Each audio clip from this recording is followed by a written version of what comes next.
Imagine two people standing in the same grocery store. Both need the same food, both work hard, and both are trying to manage their money responsibly. Yet one of them pays more for almost everything over time. They spend more on transportation, more on banking, more on borrowing, more on emergencies, and often more on simple daily necessities. The difference is not that they are careless. The difference is that they have less financial flexibility. This is one of the least discussed realities in personal finance and economic history. Being broke is not only difficult because money is scarce. It is difficult because scarcity itself creates additional costs that compound over time. Many people assume financial struggles are primarily the result of poor decisions, but behavioral economics shows a more complicated picture. When resources become limited, the human brain naturally shifts attention toward immediate survival. Decisions become focused on urgent problems rather than long-term optimization. This does not happen because people suddenly become irrational. It happens because scarcity changes how attention is allocated. When rent is due, when bills are stacking up, or when an unexpected expense appears, the future naturally receives less mental space than the present. Researchers studying scarcity have observed that limited resources can create what is often called a bandwidth tax. Mental energy becomes consumed by immediate concerns. As a result, planning, comparison shopping, investment research, career development, and other long-term activities often receive less attention. The individual may be working just as hard as someone with greater financial stability, but a larger percentage of their cognitive resources is devoted to solving urgent short-term problems. The mathematics behind this phenomenon is surprisingly powerful. Consider a simple example involving transportation. A person who owns a reliable vehicle or has access to efficient transportation may spend a predictable amount each month. Another person with fewer resources may rely on older equipment that requires frequent repairs. Each repair creates an unexpected expense. Each breakdown may cause missed work opportunities. Each emergency payment reduces the ability to save for future reliability improvements. What appears to be a transportation problem gradually becomes a financial compounding problem. The same pattern appears in consumer purchasing behavior. Larger purchases often come with lower costs per unit. Bulk purchasing reduces the average price of food, household supplies, and many everyday necessities.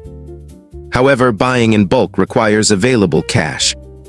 A household operating with very little financial cushion may be forced to buy smaller quantities more frequently. The result is that they pay a higher effective price for the exact same products.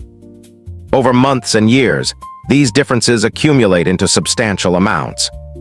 Banking systems can create similar dynamics. Individuals with stable balances may avoid fees, qualify for better financial products, and gain access to lower borrowing costs. Individuals living closer to financial limits often encounter overdraft fees, higher interest rates, and more restrictive lending conditions.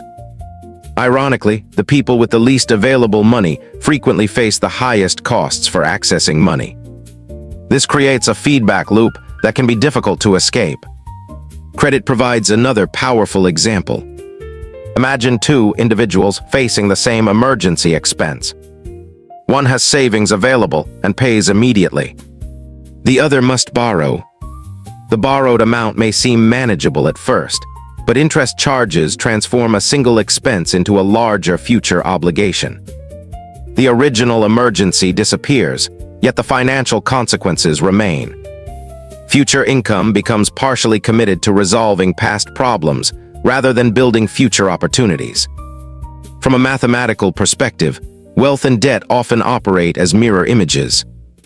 Wealth compounds by generating returns on existing assets. Debt compounds by generating obligations on existing liabilities. Over long periods, even relatively small differences can produce dramatically different outcomes. This does not mean wealth automatically guarantees success, or that debt inevitably leads to hardship. Rather, it highlights how financial systems frequently amplify existing positions. Economic history offers countless examples of this mechanism. During periods of rapid industrialization, access to capital often determined who could take advantage of new opportunities. Those with savings could invest in productive assets, businesses, and expanding industries. Those without savings often remained dependent on wages alone. The gap was not necessarily created by effort differences. Frequently, it emerged because access to resources created access to additional opportunities. The same principle can be observed in modern economies. A household with emergency savings may view a temporary setback as an inconvenience. A household without savings may experience the same setback as a financial crisis. The event itself may be identical, but the consequences differ dramatically because financial buffers change how shocks are absorbed. Behavioral economics also reveals an important psychological dimension. Financial scarcity can increase stress, and chronic stress influences decision-making. Under pressure, individuals may prioritize certainty over optimization. They may choose options that solve today's problem, even if those options create larger costs tomorrow. From the outside, these choices can appear inefficient. From the perspective of someone facing immediate pressure, they often appear entirely rational. This creates what economists sometimes describe as a scarcity cycle. Limited resources create higher costs. Higher costs reduce future flexibility. Reduced flexibility increases vulnerability to future shocks. Those future shocks generate additional expenses, reinforcing the cycle. Importantly, this cycle is not simply a matter of individual behavior. It is also influenced by institutions, incentives, market structures, and economic conditions. Housing provides one of the clearest examples.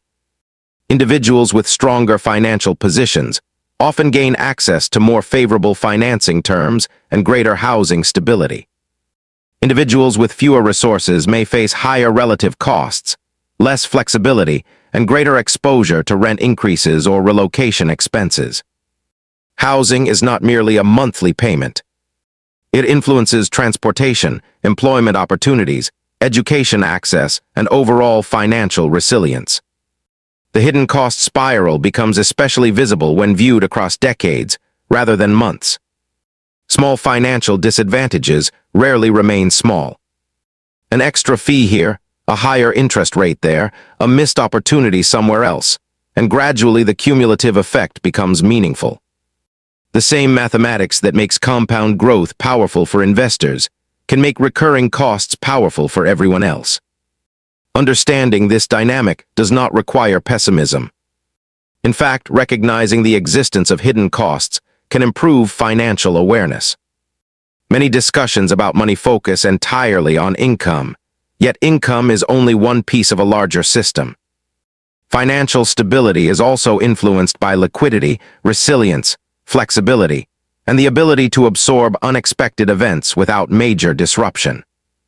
One of the most important wealth thresholds is not a luxury lifestyle, a six-figure salary, or a specific investment portfolio value. It is often the point at which small emergencies stop becoming financial disasters. This threshold creates psychological benefits alongside financial ones because decision-making can become less reactive and more strategic. Long-term planning becomes easier when immediate survival pressures are reduced. Viewed through this lens, wealth is not merely a collection of assets. It is a reduction in financial friction. It is the ability to make choices from a wider set of options. It is access to time, flexibility, and resilience. Meanwhile, financial scarcity is not only the absence of money. It is often the presence of additional costs that remain invisible to those who have never experienced them. The lesson is not that outcomes are predetermined or that financial challenges cannot be overcome. Rather, it is that economic systems contain mechanisms that can either amplify advantages or amplify disadvantages. Understanding those mechanisms provides a clearer picture of why financial progress often feels slower than expected, and why seemingly small improvements in stability can create disproportionately large improvements in opportunity. The hidden cost spiral reminds us that money is not only about purchasing power. It is also about optionality, resilience, and the ability to navigate uncertainty. The more we understand these underlying mechanics, the better equipped we become to evaluate financial decisions, economic systems, and the subtle forces that shape financial outcomes over time.